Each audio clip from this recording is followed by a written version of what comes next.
15절에 결론적으로 이렇게 얘기하죠. 너희는 천지를 지으신 여호와께 복을 받는 자로다. 아멘. 예, 오늘은 시편 115편입니다. 하나님을 경외하는 자의 복이라는 제목으로 말씀을 나누도록 하겠습니다. 시편 쓰기는 천천히 하는 게 필요한 것 같습니다. 하루에 5편씩 쓰는 것이 생각보다 많네요. 그래서 하루에 한두 편씩 천천히 묵상하면서 쓸 때 시인의 마음도 느껴지고 또 동감도 되고 위로가 되고 힘이 됩니다. 그래서 시편 쓰기를 안 하시고 있는 분들도 하루에 시편 한두 편을 묵상하시면서 기도하시면 좋겠습니다. 오늘은 시편 2권에 대한 설명을 좀 드리고 또 말씀을 나누도록 하겠습니다. 시편이 총 5권으로 구성되어 있다고 말씀을 드렸는데 시편 2권, 시편 42편부터 72편까지입니다. 존 윌턴이라는 유명한 구약학 교수는 이 시편 2권을 다윗의 생애를 다룬 칸타타로 보는 관점이 있는데 이 부분이 이 시편 2권에 대한 이해에서 도움이 됩니다. 칸타타라는 것이 이야기를 따라서 구성된 음악곡입니다.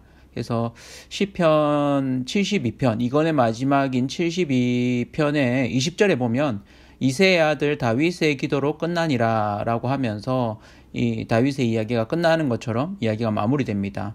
그런 부분으로 봤을 때 시편 이 2권에 대한 흐름을 대략적으로 봤을 때 이렇습니다. 구성이 시편 45편이 다윗이 등극하는 내용, 46편에서 47편이 왕위에 오른 다윗의 군사적 승리를 묘사, 또 48편이 예루살렘을 정복하고 거주하는 장면, 49편에서 51편이 다윗이 바세바와 동침한 사건을 다루고 있음, 52편이 암논, 사무엘하 13장이죠. 암논의 사건을 묘사, 시편 54편에서 64편이 압살롬의 반란을 연상시킴, 시편 68편에서 69편이 북쪽 지파 세바의 반란을 연상시킴, 71편이 노년의 다윗, 72편이 다윗에게서 솔로몬으로 왕위가 이양되는 장면, 이렇게 볼 수 있겠습니다.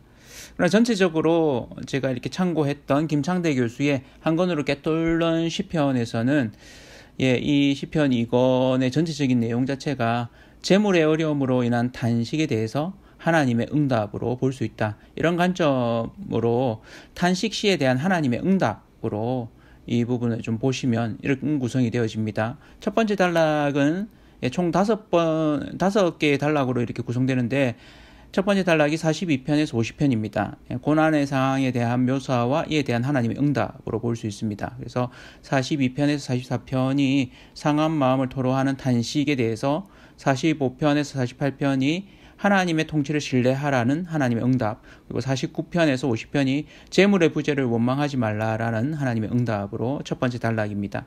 두 번째 단락은 시편 51편에서 53편인데 재성에 대한 탄식과 재의 문제에 대한 하나님의 응답, 이렇게 봅니다. 그래서 51편과 52편, 53편으로 이렇게 보는 거죠. 그리고 세 번째 단락은 54편에서 63편입니다. 그래서 하나님의 부재로 인한 탄식과 그에 대한 하나님의 응답으로 보는 거죠. 네 번째 단락은 이 탄식 시와 고난 가운데 낙심하지 말라는 하나님의 응답으로 볼 수 있습니다. 다섯 번째 단락은 탄식과 다윗 언약을 통해 주신 하나님의 약속, 이렇게 5단락으로 이렇게 볼 수 있습니다.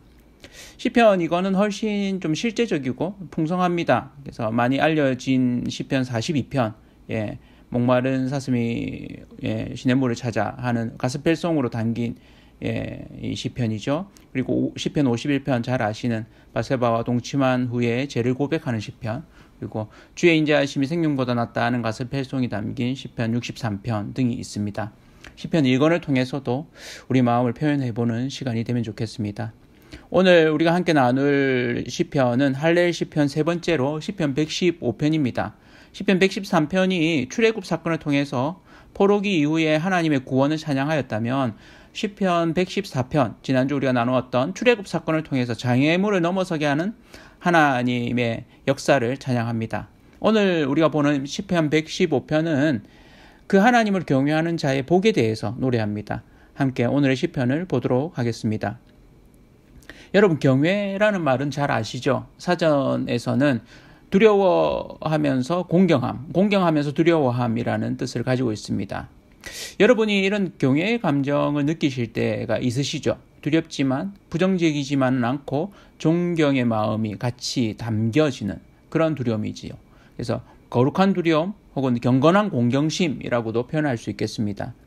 이런 경외의 감정을 자연을 보면서도 느끼기도 합니다. 압도되는 파도, 또 깎아지르는 절벽이나 병풍 같은 높은 산들, 또 자연 만물의 오색 찬란한 빛을 보면서도 자연의 신비 앞에 우리가 압도되면서 경외감을 느끼기도 합니다.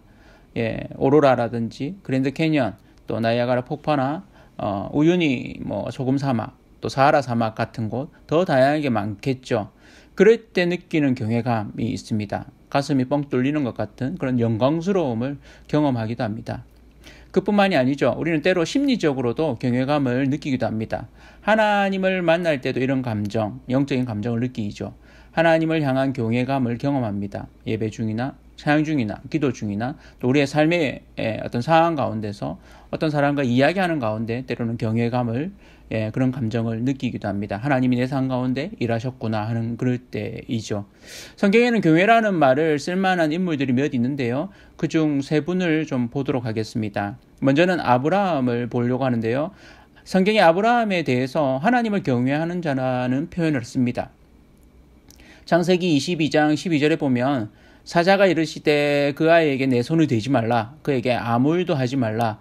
내가 내 아들 내 독자까지도 내게 아끼지 아니하였으니 내가 이제야 네가 하나님을 경외하는 줄을 아노라. 이렇게 이야기합니다. 아브라함은 하나님을 두려워했지만 그 하나님은 대책이 있다는 것을 믿었습니다. 이미 그는 아내를 애굽에서도 한번 또 아비멜렉 왕 앞에서도 한번 잃을 뻔했습니다. 그러나 그럴 때마다 하나님이 그녀를 지켜주셨고 그 문제를 해결해 주시고 그녀를 다시 아브라함에게 돌려보내주셨습니다. 그래서 그는 하나님을 전적으로 신뢰했습니다. 그리고 하나님이 그에게 아들 이삭을 바치라고 했을 때 그는 3일 길을 가면서 그 아들을 하나님께 바칠 그런 생각들을 합니다. 하나님께 그 아들을 제단에 바치기 위해서 그는 얼마나 많은 이미지 트레이닝을 했을까요? 칼로 죽이고 각을 뜨는 일,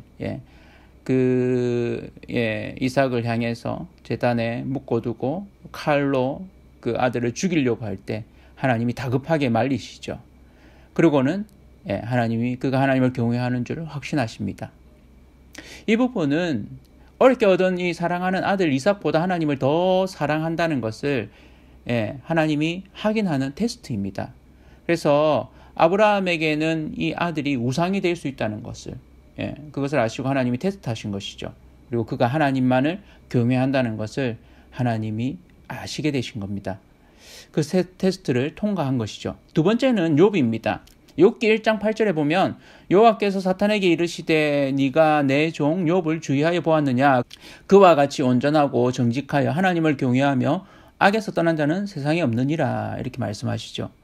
하나님은 욥을 하나님을 경외하는 자로 보셨습니다.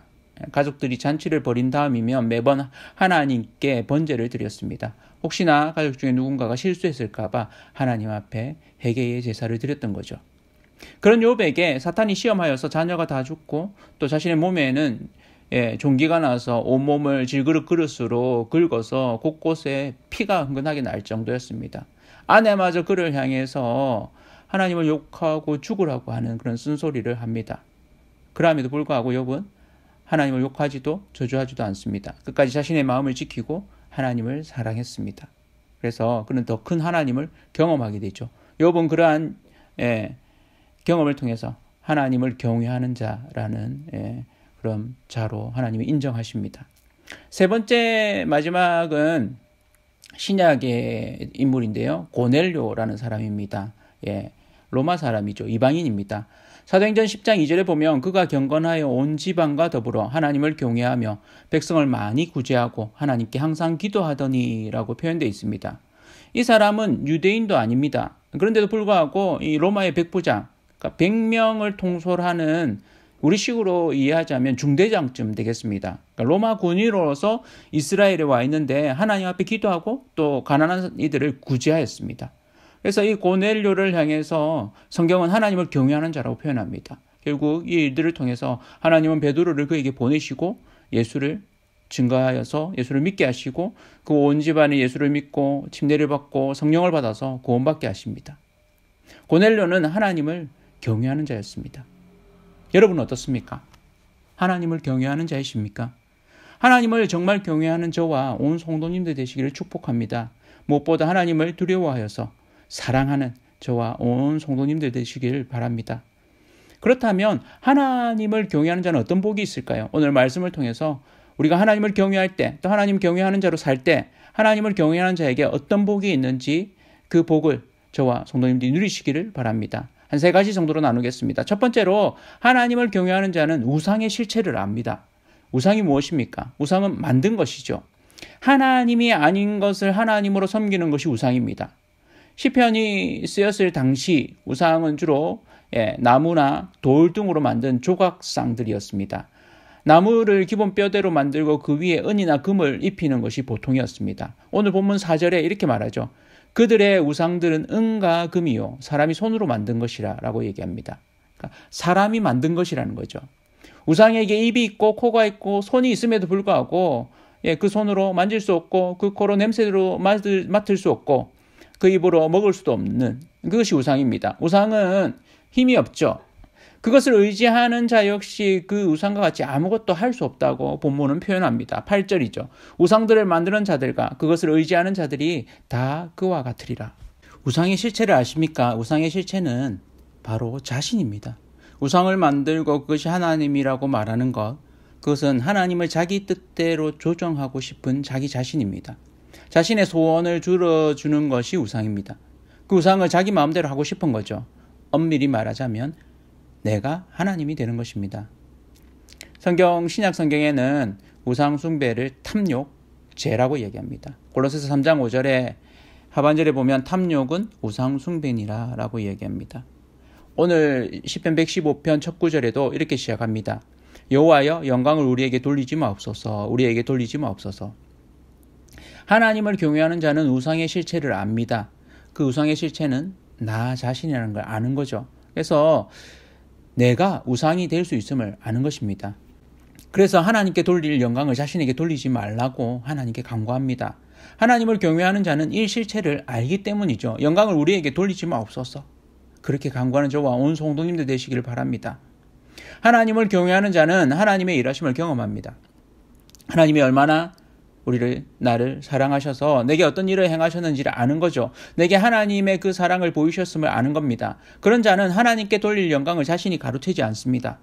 하나님께 돌릴 영광을 자신이 가로채는 자, 그 실체는 사탄입니다. 그 영광을 가로채는 자는 사탄을 따르는 자가 되는 겁니다. 우리가 하나님의 영광을 가로챈다면 사탄의 뒤를 쫓는 자입니다. 내 뜻을 이루는 것 같지만 실은 하나님께 돌릴 영광을 내가 가로채어서 내 마음대로 하는 자, 결국 사탄이 우리 마음에 심어놓아서 사탄의 뜻대로 살게 되는 자입니다. 하나님을 안 믿는 자들은 그러면 하나님이 어디 있느냐고 묻습니다. 오늘 2절에 보면 이렇게 말하죠. 어찌하여 나라가 그들의 하나님이 이제 어디 있느냐 말하게 하리까. 그럴 때 시인이 대답합니다. 3절이죠. 오직 우리 하나님은 하늘에 계셔서 원하시는 모든 것을 행하셨나이다. 하나님을 경험하는 자는 이렇게 고백합니다. 이 시인이 이렇게 하나님을 경험한 자임을 알 수 있습니다. 하나님은 하늘에 계셔서 하나님이 하시고자 하는 일을 다 이루십니다. 믿으십니까? 하나님 앞에서 살아가는 자, 하나님을 두려워하고 공경하는 자, 하나님을 경험하는 자는 하나님을 경외하는 자입니다. 하나님을 그 무엇보다 사랑합니다. 그래서 자신이 하나님 자리에 앉지 않는 거죠. 자신이 하나님이 아님을 아는 것입니다. 내가 하나님이 아님을, 우상은 내가 하나님이 되고자 하는 것을 하나님을 경외함으로 하나님께만 모든 영광을 돌리는 그런 저와 모든 성도님들 되시기를 바랍니다. 하나님을 경외하는 자에게 이렇게 우상의 실체를 아는 복이 있습니다. 그런 분별력이 저와 온 성도님들에게 차고 넘치시기를 축복합니다. 두 번째로 하나님을 경외하는 자는 하나님만 의지합니다. 오늘 시인은 이 부분을 분명히 합니다. 오늘 시는 총 3년으로 구성되어 있는데요. 2연이 그 중심에 있는데 9절부터 15절까지입니다. 그러니까 이 부분에 하나님을 경외하는 자에게 복이 있다고 반복해서 이야기합니다. 15절에 결론적으로 이렇게 얘기하죠. 너희는 천지를 지으신 여호와께 복을 받는 자로다. 아멘. 그렇습니다. 이 너희는 누구일까요? 13절에 높은 사람이나 낮은 사람을 막론하고 여호와를 경외하는 자들에게 복을 주시리로다. 여호와를 경외하는 자, 그가 너희입니다. 신분이나 지위, 부와 상관없이 하나님을 경외하는 자가 바로 복이 있다고 이야기합니다. 12절에 구체적으로 언급하죠. 여호와께서 우리를 생각하사 복을 주시되 이스라엘 집에도 복을 주시고 아론의 집에도 복을 주시며. 하나님을 경외하는 자, 이스라엘의 집이고 아론의 집입니다. 우리라고 표현되어 있고 너희라고도 표현되어 있습니다. 그 하나님께서 놀라운 자손의 복도 주신다고 14절에 말하죠. 여호와께서 너희를 곧 너희와 너희 자손을 더욱 번창하게 하시기를 원하노라. 아멘. 하나님을 경외하는 자를 하나님이 복을 주십니다. 이스라엘에게 그러셨고 아론의 집에도 그러셨습니다. 그들에게 어떤 복을 주셨느냐? 그 자손이 더욱 번창하는 복을 주셨습니다. 왜요? 그가 하나님을 경외하였기 때문입니다. 그러나 이 속에는 비밀이 하나 있습니다. 그 비밀이 뭐냐? 그와 그 자손이 번창한 것은 우리는 복이라고 생각합니다. 물론 복 맞죠. 그러나 복의 실체를 우리가 놓치기도 합니다. 복의 실체는 하나님이십니다. 그들에게 하나님이 진짜 복이십니다. 아멘. 복의 실체는 하나님이십니다. 하나님을 나의 아버지로 믿고 나의 하나님으로 경험한 사람은 그 하나님이라는 복을 누립니다. 그로 인해서 그와 그 자손들이 번창하는 복을 결과를 받는 거죠. 저와 성도님들이 복이신 하나님을 더 많이 경험하심으로 그 복을 풍성하게 누리시기를, 그 자손까지 번창하게 되기를 축복합니다. 시편 73편 28절에는 이렇게 말합니다. 하나님께 가까이 함이 내게 복이라. 내가 주 여호와를 나의 피난처로 삼아 주의 모든 행적을 전파하리다. 아멘. 피난처 되신 하나님을 경험한 자는 주님께서 내 삶에 행하신 일을 전파하겠다고 말합니다.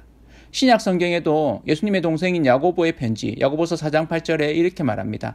하나님을 가까이 하라. 그리하면 너희를 가까이 하시리라. 죄인들아 손을 깨끗이 하라. 두 마음을 품은 자들아 마음을 성결하게 하라. 두 마음을 품은 자, 하나님과 다른 우상을 겸하여 섬기는 자입니다. 두 마음을 품어서 마음에 정함이 없는 자, 그는 의심하는 자여서 바람에 밀려 요동하는 자입니다. 그러나 하나님을 경외하는 자는 우상을 버리고 하나님만 섬깁니다. 그래서 그 손을 깨끗이 하는 자입니다. 그 모든 것을 하나님 밑에 두는, 하나님을 최우선으로 두고 나머지는 다 하나님 다음으로 두는 그런 저와 온 성도님들 되시기를 축복합니다. 하나님을 가까이 하십시오. 하나님이 가까이 하실 것입니다. 그것이 저와 성도님들에게 진짜 복입니다. 하나님을 경외하는 자의 복이 있습니다. 그는 하나님만 의지하죠.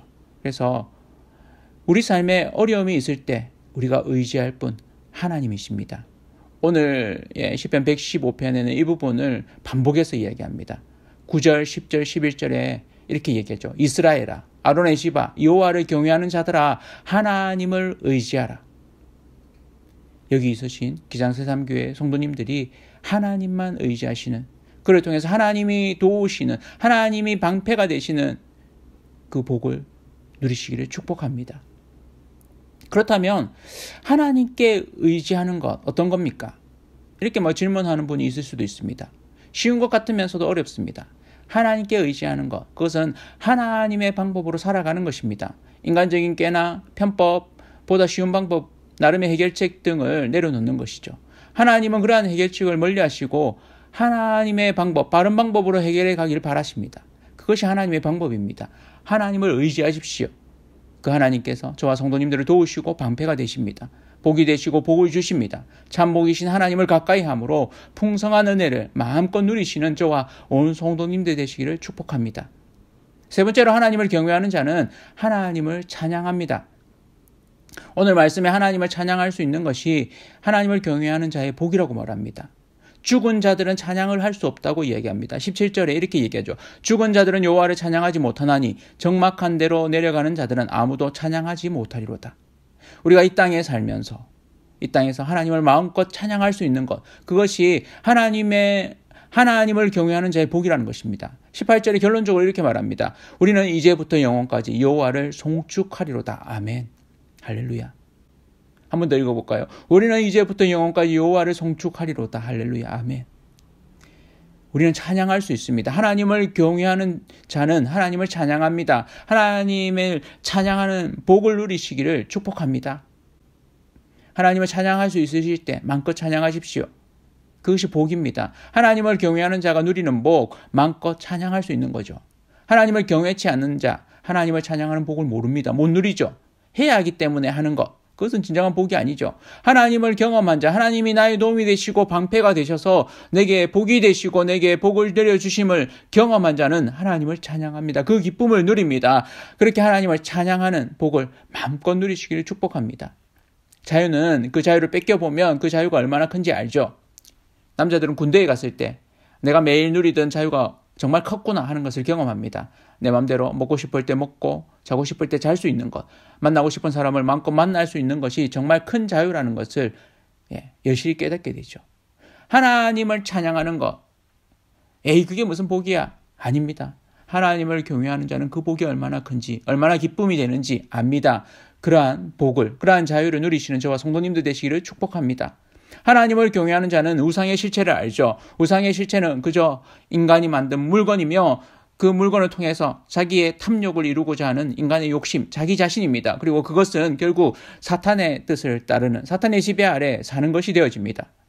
하나님을 경외하는 자는 우상을 섬기지 않습니다. 그 우상을 버리죠. 우상을 의지하지 않습니다. 하나님만 의지합니다. 그렇게 하나님만 경외함으로, 하나님만 의지함으로 하나님이 나에게 진정한 복임을 알고 누리시는 그런 저와 성도님들 되시기를 축복합니다. 하나님의 도우심을 경험할 때 그를 통해서 마음껏 찬양할 수 있는 그 복을 우리가 누리게 될 것입니다. 그런 복이 이 한 주간의 삶 가운데서도 차고 넘치시기를 바랍니다. 여러분은 어떤 상황 가운데 있습니까? 내 영광을 추구하거나 내 욕심을 바라고 있지는 않습니까? 우상을 의지하고 있지는 않습니까? 그것이 아무것도 아님을, 그것이 인간이 만든 물건일 뿐임을 기억합시다. 그리고 오늘 내 상황 가운데 하나님이 어떤 말씀으로 도전하십니까? 하나님을 경외하는 자, 그가 진정으로 복된 자, 그는 찬양을 할 수 있는 그런 진정한 복을 누릴 수 있다는 것입니다.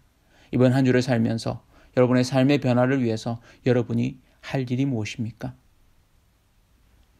그 할 일, 하나님을 경외함으로 하나님을 마음껏 찬양하는 그 복을 누리시는 저와 성도님들 되시기를 축원합니다.